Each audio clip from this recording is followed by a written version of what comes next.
President Sara Duterte says she will skip President Marcos's third State of the Nation address on July 22nd. Ang aking pagbibitiw. This comes 3 weeks after Duterte resigned from the Marcos cabinet as Education Secretary. No,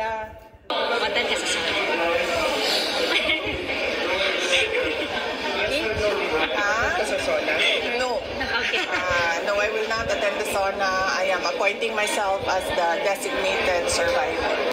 House Secretary General Reginald Velasco sees Duterte's reference to Designated Survivor as a joke. Designated Survivor is an American TV drama series which follows a low-ranking cabinet member who took over the White House after everyone in the presidential succession line was killed in a mass casualty event. Ako personally kasi alam mo yung pamilya ni BP mapagbiro eh. So ang tingin ko biro lang yun eh because under our laws, wala oral constitution. Of course. Buti naintindihan mo. The succession is already provided for in the Constitution. So there's no such thing as designated survivor. Nababaliw kayo sa designated survivor. Given Duterte's statement, Velasco thinks it's not necessary. Already in place yung security eh. Naka-in place na yung whether there are threats or new threats. Na-anticipated na yan ng security team namin eh. For House lawmaker Joel Chua, Duterte's joke is not in good taste, saying the security of the President of the Philippines is not a laughing matter. He adds the Vice President does not have the power to appoint herself a designated survivor since the succession line is enshrined in the 1987 Constitution. House Speaker Martin Romualdez believes it is Duterte's prerogative not to attend the SONA. But he also says the SONA is a crucial moment for officials to put a united front and address the challenges facing the country. Former lawmaker Nery Colmenares, meanwhile, sees Duterte's non-attendance as a sign of her complete breakaway from the administration's Unity Alliance. Maraming mensahe yun. Yung isang mensahe doon, para sa akin, hindi siya naniniwala sa i-report ng presidente sa SONA. At may disagreement siya doon sa mga i-claim na achievement ng Marcos administration. And secondly, complete break na yon sa anumang alyansang nagkaroon sila.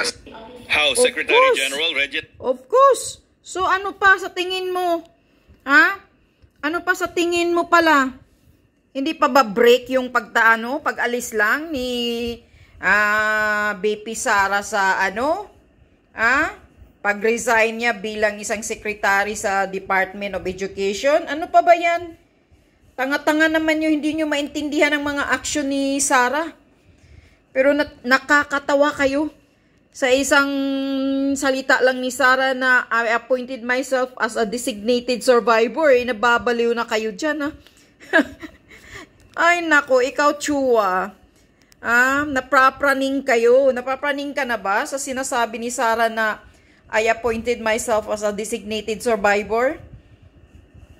Isang statement nga lang yan, isang sentence nga lang yan, napapraning na kayo agad. Diyos ko po.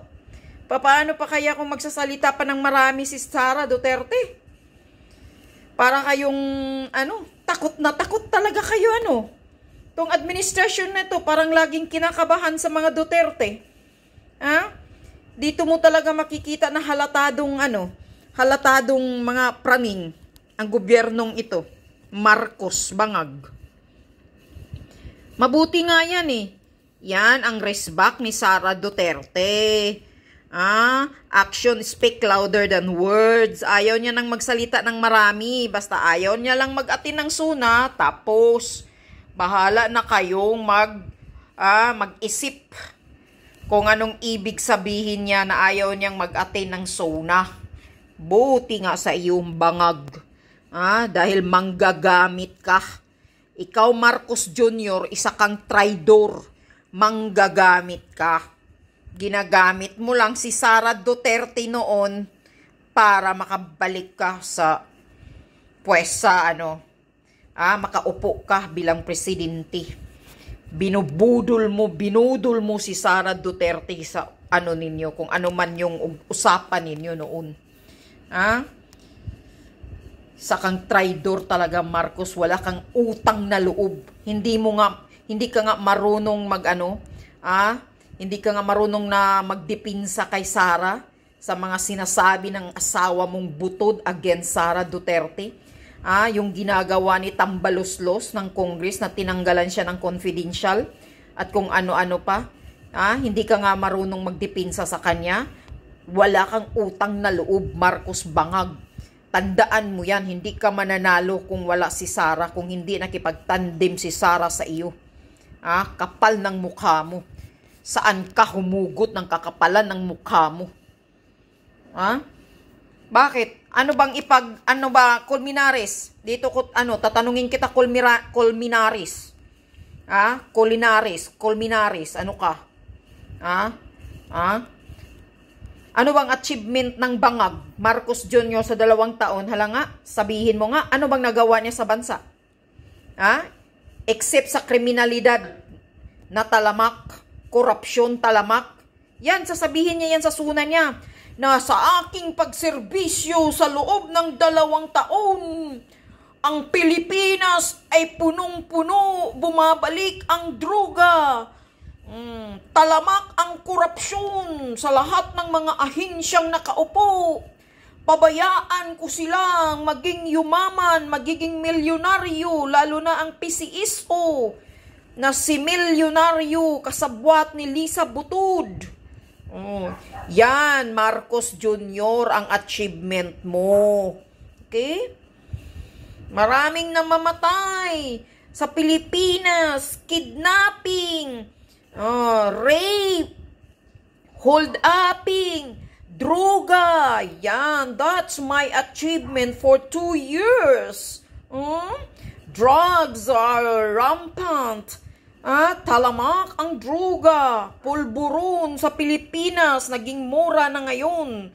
That's my achievement in the Philippines for 2 years.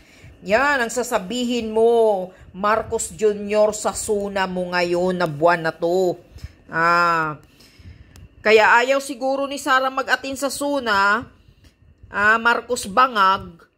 Baka alam naman ni BP na wala kang nagawa. Kaya mahiya-hiya ka naman sa sobrang kakapalan ng mukha mo, wag ka ng kapit-toko, mag-resign ka na, Marcos Jr. Marami ng sukang-suka sa pagmumukha mo.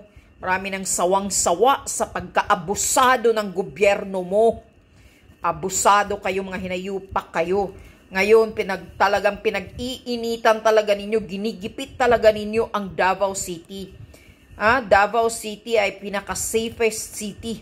The second safest city among the Southeast Asia.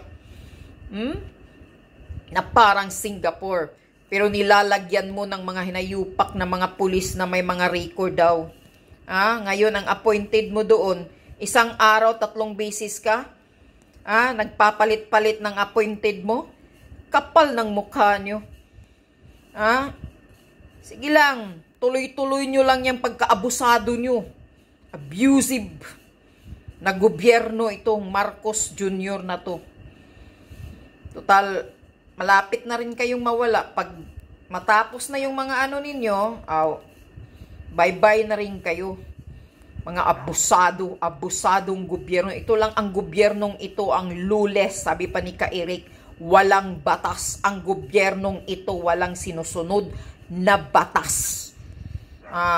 Ginagawa nila ang gusto nilang gawin, mga kawatan ang gobyernong ito.